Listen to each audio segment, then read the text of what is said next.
네, 올해 부동산 시장의 키워드는 전세 대란 그리고 거래 냉각을 꼽을 수 있습니다. 정부는 이런 부동산 시장을 활성화하기 위해 일단 부동산 대책을 내놨는데요.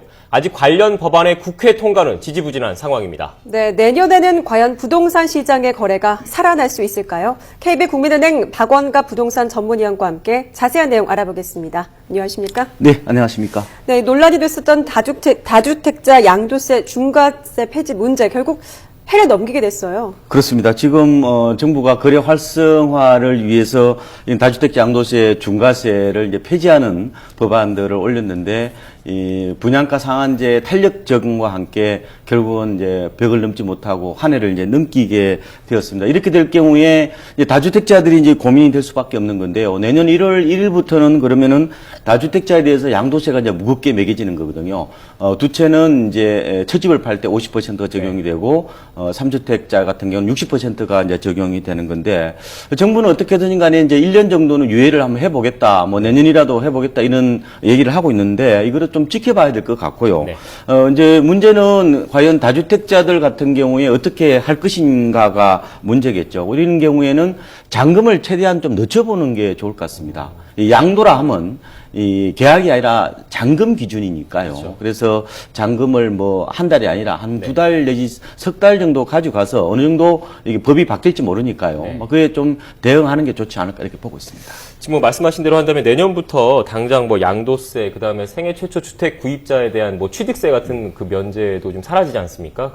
그렇게 된다면은 이제 결국 작년에 정부에서 이제 가장 중점을 두고 했던 게 부동산 거래 시장 활성화인데 이 부분이 다시 뭐 거래 절벽이라든지 좀 거래가 좀 원활하게 좀 이루어지지 않을 것이다라는 분석도 있는 것 같은데 어떻게 보십니까? 대체적으로 그렇게 보고 있고요. 네. 다만 이제 거래 절벽까지는 아닐 것 같고 거래 위축은 불가피해 네. 보인다 이렇게 말씀드릴 수가 있는데 왜냐하면 정부가 연말까지 뭐 생애 최초 주택을 사는 사람한테 취득세를 아예 면제해 준다든지 또 양도세 혜택도 많았지 않습니까? 그렇죠. 일종의 마취 효과거든요. 네. 군부를 뗀 거죠. 근데 군부를 안 떼면은 당연히 이제 방은 다시 차가워질 수밖에 없는 구조인데 다만 지금 이런 생애 최초 구입자에 대한 말하자면 모기지 있지 않습니까? 공유형 모기지가 지금 15,000가구 정도로 계속해서 지금 하고 있거든요. 네. 그리고 전세난에 따른 또 매입 수요도 일부 생겨날 것 같고 그래서 뭐 그렇게까지는 아주 뭐 거래 절벽 정도는 아니지만 네. 전반적으로 보면은 거래는 좀 줄어들 가능성이 있지 않겠느냐. 특히 다주택자 양도세 중과세 폐지 이게 또 무산되면서 심리적으로 다소 좀 냉각되는 그런 측면이 있는 것 같습니다. 거래 위축에 불가피하다고 말씀하셨는데 전반적인 주택 시장 어떻게 지금 전망하고 계십니까? 전반적으로는 아마 올해보다 조금은 낫지 않을까 이런 의견들이 거의 주류를 이루고 있다고 봐야 될 것 같습니다. 최근에 JP모건 보고서를 보니까 내년에 한국 부동산 시장, 특히 주택 시장 같은 경우에는 약간 점진적으로 좀 개선되지 않겠느냐, 회복되지 않겠느냐 그런 내용들을 본 적이 있는데요. 네. 다만 이게 이제 어떻게 보면은 본격적인 뭐 가격 회복보다는 조금 거래가 되는 정도의 어떻게 보면은 시장의 여건 개선 이렇게 보면 될 것 같습니다. 지금 대부분 연구소들이 보면은 내년에 주택 가격, 아파트 가격을 한 1% 정도 오르는 걸로 보고 있거든요. 네. 근데 물가가 한 2% 정도 되지 않습니까? 그러면은 실제로 명목 가격은 오르지만 네. 물가를 빼고 나면 사실상 마이너스라는 그런 측면이 있는 거거든요. 그렇죠. 네. 근데 지금 아마 부동산 시장을 둘러싸고 굉장히 극단적인 전망을 많이 하고 있는데 전 시청자분들한테 좀 말씀드리고 싶은 게 시장을 굉장히 긍정적으로 보는 분들은 전망하고 소망을 섞는 경우가 많아요. 꿈을 섞죠. 예. 근데 굉장히 비관적으로 보신 분들은 전망하고 주로 당위를 씁니다. 당연히 그렇게 돼야 되겠죠. 지금 집값 올라서는 안 되거든요. 서민들 입장에서는. 네. 그렇죠. 그래서 이제 가급적 보실 때 좀 중립을 지키셔서 보시는 어떤 그런 안목이 필요하지 않을까 이렇게 보고 있습니다. 뭐 JP모건이나 뭐 이런 그 보고서 같은 거 보면은 결국은 한국 주택 시장이 뭐 이제 약간 주택 시장만 놓고 봤을 때는 긍정적인 부분에 대한 얘기인데 주택 시장이 점진적으로 좋아질 것이다라는 예상을 내놨는데요. 구체적인 근거는 뭐라고 볼 수 있을까요? 저는 한 세 가지 정도 네. 꼽을 수 있을 것 같은데요. 일단 가장 큰 문제가 네. 전세난입니다. 네. 지금 서울의 아파트 전세가 비율, 매매가 대비 전세가 비율이 61.5% 정도 되거든요. 근데 새 아파트는 지금 한 80% 넘는 곳이 많습니다. 그렇죠. 근데 수도권의 경매 낙찰가율이 한 82% 정도 돼요. 네. 그러면은 이게 80% 넘어가면은 과연 내가 은행에서 돈을 꾸다가 집주인한테 더 대부행위거든요, 일종의. 돈을 더 빌려줄까에 고민할 수밖에 없는 겁니다. 네. 반전세를 전환하든지 집을 살 수밖에 없는, 어떻게 보면 전세난에서 떠밀려서 집을 사는 사람들이 일부 나타날 것 같고요. 그리고 또 실물 경기 회복도 있고, 그리고 이제 하우스푸어 입장에서는 과거와는 달리 이 전세값이 오르면서 일부 대출을 또 은행에다가 상환하다 보니까 좀 다소 여유가 생겼다는 점, 이런 점은 시장에서 좀 긍정적인 측면이라고 볼 수가 있을 것 같고요. 네. 다만 이제 가계부채가 너무 많고, 또 지금 베이비부모들은 은퇴를 하고 30대는 구매력이 되지 않는 점, 또 집을 여전히 지금 짐이라고 생각하는, 이런 전반적으로 봤을 때는 본격적인 회복이 아니라 조금 시장 여건이 좀 온기랄까요? 그 정도도 모든 사람이 느끼지 않는 뭐 그 정도의 약간의 개선 정도로 보시는 게 좀 정확하게 좀 볼 수 있지 않을까, 이렇게도 보고 약 있습니다. 보합세 정도로 보면 되는 건가요? 하나 보합세 정도. 보합세 정도. 네. 네. 지방 같은 경우에는 최근에 집값이 많이 올랐던데요. 내년에는 어떨까요? 지금 지방 같은 경우는 대구가 올 들어서 많이 올랐거든요. 네. 거의 한 14%가 올랐습니다. 뭐 대구의 반란 이런 얘기를 할 정도입니다. 예.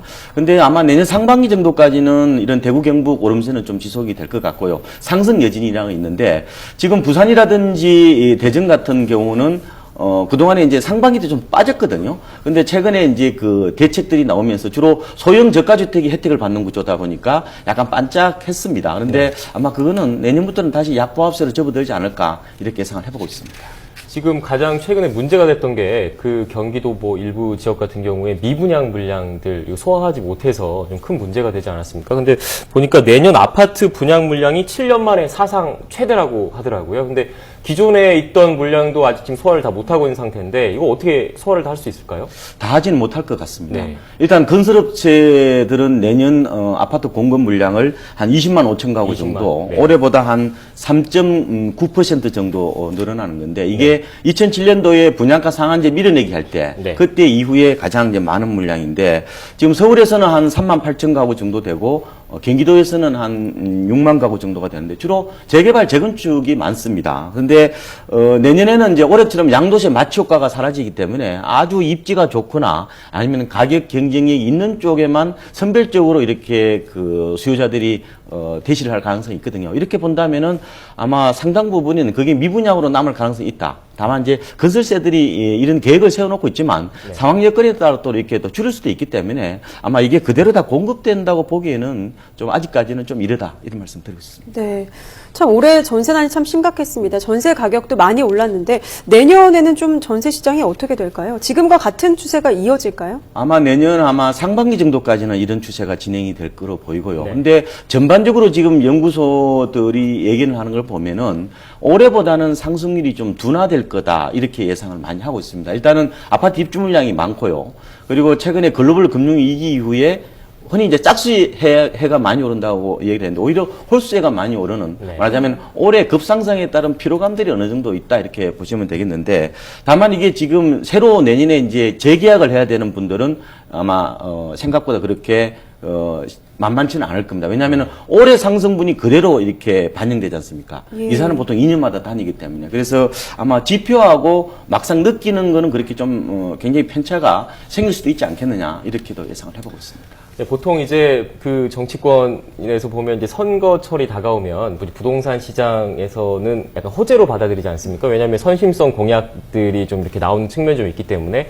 내년 6월 같은 경우에는 이제 전국적으로 지방선거가 치러지는데 이게 어떻게 좀 부동산 시장의 변수가 될 것으로 보십니까? 어떻습니까? 지금까지 여러 과정을 보면은 선거는 일회성 이벤트에 가까웠던 것 같고요. 그렇죠. 다만 2008년도에 뉴타운 광풍 기억하시죠? 네. 그때 지방선거. 네. 그건 아마 이례적으로 부동산 시장이 굉장히 영향을 많이 미쳤다고 보면 되는데, 아마 내년에 뭐 그 선거가 과연 뉴타운 광풍처럼 커다란 개발 공약은 나오지 않을 것 같고요. 네. 다만 표심을 잡기 위해서 일부 이제 그 토지 시장 쪽은 다소 교란 요인이 있을 수가 있겠다, 이런 생각이 들고요. 네. 아마 그런데요, 이런 개발 공약보다는 지금 전세난이나 이런 게 심각하지 않습니까? 그래서 오히려 주거 복지 공약 쪽에 오히려 나올 가능성이 있다면은 주택 시장에는 뭐 큰 어떤 그런 이슈가 되지 않을 수도 있겠다, 이런 생각을 해보고 있습니다. 네. 지금까지 내년도 부동산 시장 KB국민은행 박원갑 전문위원과 함께 알아봤습니다. 고맙습니다. 네, 고맙습니다. 고맙습니다.